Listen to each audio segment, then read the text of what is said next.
Carlo Ancelotti es uno de los últimos entrenadores que se pueden mantener en la élite del fútbol europeo y que no ha caído en todas estas tendencias modernas de lo que hoy en día es la táctica en el fútbol, donde se pretende controlar hasta el último detalle de lo que sucede dentro y fuera de la cancha, al punto en donde inclusive podríamos decir que más que parecer una estrategia de juego, podría parecer una coreografía. Pero ¿cómo le hace Carlo Ancelotti para poder enfrentarse a todos estos grandes estrategas que utilizan estos sistemas modernos dentro del fútbol? Más aún, ¿qué es lo que hace a Carlo Ancelotti un director técnico tan especial? Bien, pues antes de contestar estas preguntas, primero un poco de contexto. Hace unos ayeres, cuando Pep Guardiola tomaba las riendas del FC Barcelona, estaría iniciando una revolución que ni él mismo tendría la capacidad de medir el impacto que tendría en el juego. Y esto se debe a los grandes resultados que pudo obtener con el Barça. Porque si bien recordamos, ese Barcelona de Pep Guardiola era completamente dominante en todas las facetas del juego. Lo que Pep hacía en el Barça era algo que no se había visto anteriormente. Era una filosofía que Johan Cruyff practicaba desde hace muchos años, pero que Pep la llevó al extremo y lo hizo lo más eficiente posible. Pep controlaba muchos detalles dentro y fuera de la cancha para que el Barcelona jugara exactamente como él quisiera.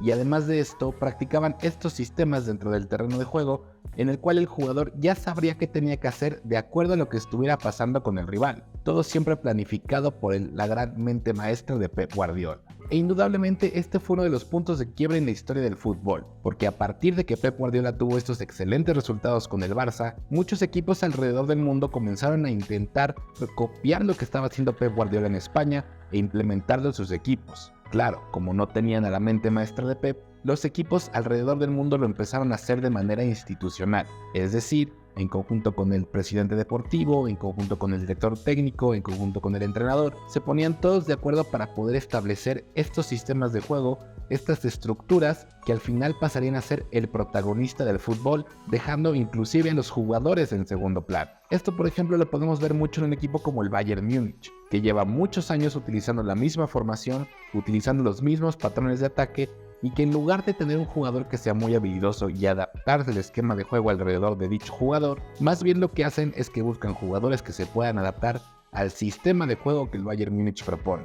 Y así también pues lo han ido replicando otros equipos alrededor del mundo, como el Arsenal, como inclusive los equipos donde también ha pasado Pep Guardiola, como el Manchester City. También lo podemos ver en otro tipo de juego, por ejemplo como en el Xabi Alonso. Al final de cuentas podríamos decir que esta es la meta del fútbol. Es la táctica más eficiente para poder alcanzar un objetivo por los grandes resultados que puedes obtener cuando en tu club se hacen este tipo de cosas. Pero no todos los entrenadores cayeron en este vicio, que al final de cuentas fue lo que pasó, se hizo un vicio alrededor del fútbol, porque siempre hubo personas como Carlo Ancelotti que en lugar de caer en eso simplemente buscaron cómo poder contrarrestar esta filosofía nueva, pero desde lo tradicional, desde lo que conocemos usualmente, lo que es lo que hace un entrenador. Prepara un partido, que plantea una alineación, pero que deja que sean los jugadores que sean los que jueguen. La forma en como Carlo Ancelotti dirige es muy similar a esto que te comento, porque lo que hace Carlo es que plantea ciertos lineamientos que los jugadores tienen que seguir. Estos lineamientos le van a indicar al jugador exactamente cómo es, o más bien cuáles son sus responsabilidades dentro del terreno de juego, y ya el jugador sabrá cómo las lleva a cabo. Por ejemplo, un lateral en un equipo de Pep Guardiola tiene muchas responsabilidades. Tiene que subir al ataque, tiene que lograr las pasadas para poder ayudar a los extremos, tiene que hacer juego inclusive por el centro de la cancha, y a la defensiva tiene que estar cubriendo la espalda del rival, tiene que estar haciendo un sinfín de cosas. Con Carlo Ancelotti es muchísimo más sencillo. Ancelotti lo único que le pediría a su lateral es que no deje que el extremo pueda llegar al línea de fondo, que no centre, y que cuando el equipo tenga la pelota, si tiene la posibilidad, que suba. Tan sencillo como eso. De hecho, Ancelotti nos ha regalado frases como la que él entiende el fútbol de una manera muy sencilla. Al ataque lo único que quiere es creatividad y definición, y a la defensiva lo único que le pide a sus jugadores es oro. De esta es la manera en cómo Carlo concibe el fútbol y cómo ha conseguido convertirse en uno de los mejores entrenadores del mundo. Y esta libertad que al final de cuentas Carlo Ancelotti le da a sus jugadores nos ha regalado bastantes joyas a lo largo de la historia. Por ejemplo, también podemos recordar esta gran temporada que tuvo Karim Benzema cuando ganó el Balón de Oro, la cual se pudo dar precisamente por esa libertad que tenía Benzema en el terreno de juego. Es decir, si Benzema hubiera estado bajo un entrenador como tipo Pep Guardiola, este le hubiera pedido que presionara la salida del rival en cada momento, que cada vez que su equipo tuviera la pelota se botara para poder hacer juego en medio campo, que si los extremos iban muy abiertos entonces que se mantuviera en el centro para ser un referente, le hubieran pedido muchas cosas. Con Carlo Ancelotti era diferente. Benzema tenía la responsabilidad de presionar la salida del equipo contrario, sí, pero lo iba a hacer siempre y cuando el mismo jugador considerara que realmente tendría una oportunidad de robar la pelota. Y así es como esta libertad había hecho que grandes jugadores pudieran resaltar más bajo estos esquemas, en donde ellos son libres de poder decidir qué hacer dentro del terreno de juego y qué decidir dentro del mismo partido. Ahora, que cuál de estos sistemas es más efectivo, pues ambos te ofrecen ventajas y también tienen desventajas. Por ejemplo, es normal que estos equipos que utilizan estos sistemas como, vamos a decirle que están guardiolizados, tengan un mayor dominio en las ligas locales. Esto se debe a que precisamente la repetición constante de estos sistemas de juego que proponen permite ir perfeccionando dicho sistema de juego al punto en que casi lo pueden realizar a la perfección. ¿Cuántas veces no hemos visto un equipo como el Manchester City decir que juegan perfecto? Pues sí, porque lo practican cada fin de semana, cada que hay partido de Premier League. Ellos difícilmente van a modificar la estrategia que van a utilizar dependiendo y de acorde al rival. Y esto pues es bueno para las ligas, les permite ser muy constantes y muy consistentes a lo largo del año que se juega. En cambio, cuando analizamos estas estrategias que utiliza Carlo Ancelotti, pues sí vemos un poco más de dificultad cuando se trata de la liga, porque aquí se prepara partido a partido. Aquí se pueden hacer ajustes y modificaciones para poder abordar los diferentes retos que va a enfrentar el Real Madrid en este caso, contra el rival que tiene enfrente y de acuerdo al rival que tiene enfrente. Y también es muy obvio pensar que por eso el Real Madrid le va mejor en eliminatorias de Champions League, porque si nos regresamos a la Champions de las remontadas, mucha gente va a decir que esto fue suerte, pero la realidad es que no fue así, y tampoco es que fuera parte de la estrategia empezar perdiendo todos los partidos, pero algo que sí es muy cierto es que este tipo de dirigencia táctica le permite a Carlo Ancelotti realizar ajustes y modificaciones de acuerdo al rival que tiene enfrente.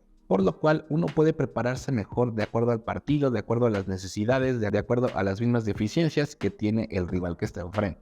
Caso contrario que pasa con estas tácticas de juego tan sistematizadas, que sí que la repetición te ayuda a perfeccionar, pero en caso de que necesites preparar un partido, hacer ajustes y modificar algo dentro del terreno de juego, pues es más factible que las cosas no salgan de acuerdo a como lo estás planteando. ¿Por qué? Pues porque la repetición hace que el jugador se acostumbre a jugar de cierta manera, y cambiarle eso simplemente para un solo partido le puede ser algo bastante trabajoso.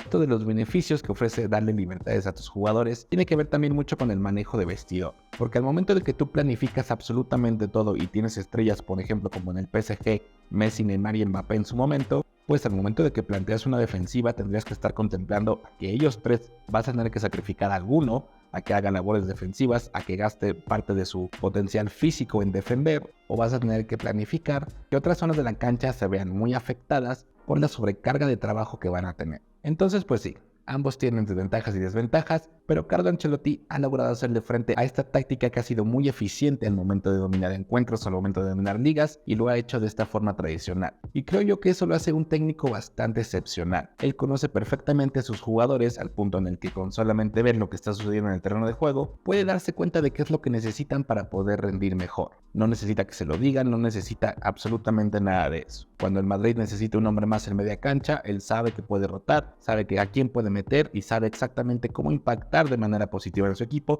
sin quitarle ese protagonismo a sus jugadores. Y esto la verdad es algo que yo creo no puedes aprender. Es algo que la experiencia te lo va dando y Carlo Ancelotti ya tiene muchos años en este negocio. Y si a esto le combinamos que precisamente puede hacerle frente a todas estas tácticas súper modernas donde vemos laterales invertidos, donde vemos delanteros que hacen absolutamente de todo menos marcar goles, pues entendemos por qué Carlo Ancelotti es uno de los mejores técnicos que hemos tenido y cómo es el último maestro que nos queda en pie. Porque sí, realmente el fútbol moderno luego puede ponerse muy raro. Tenemos laterales que no defienden, porteros que no atajan y delanteros que no marcan goles. Pero si quieres saber un poco más de este tema, aquí te dejo este video para que lo vayas a ver. Por mi parte sería todo, te recuerdo que yo soy Boli y nos vemos en la que sigue.